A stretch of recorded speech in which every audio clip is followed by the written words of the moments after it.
নবী সাল্লাল্লাহু আলাইহি ওয়াসাল্লাম বলেছেন, একজন নারী যদি 4টা কাজ করতে পারেন, জান্নাতের যে কোনো দরজা দিয়ে ইচ্ছা প্রবেশ করতে পারবেন।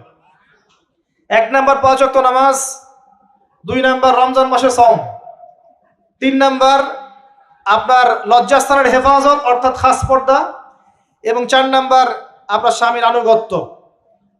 ফ্যামিনিস্ট আকীদার মেয়ে হলে আনুগত্যকে দাসত্ব মনে করে, স্বামীর আনুগত্যকে তারা দাসত্ব মনে করে।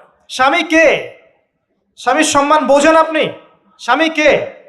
যার ব্যাপারে নবী সাল্লাল্লাহু আলাইহি ওয়াসাল্লাম বলেছেন, আমি যদি আল্লাহ ছাড়া অন্য কাউকে সেজদা করতে বলতাম, তাহলে মেয়েদেরকে বলতাম তারা যেন স্বামীদেরকে সেজদা করে।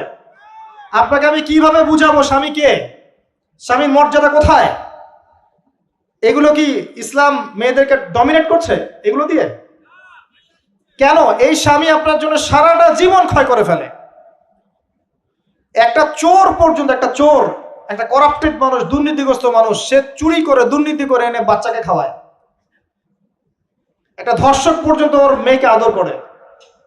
পুরুষ মানুষ কি জিনিস কেমন করে বুঝবেন? সারাটা জীবন ক্ষয় করে ফেলায়। যদি আপনি তার আনুগত্য করেন, তার সামনে সুন্দর মতো থাকেন, তার কথার সাথে তর্ক না করেন, ভালোবাসা দিয়ে থাকেন, আপনার জন্য সে জীবন দিতে প্রস্তুত থাকবে। এরকম পুরুষ মানুষ। আপনাদেরকে কেউ চোখ তুলে তাকালে চোখ তুলে ফেলাবে, এরকম পুরুষ মানুষ।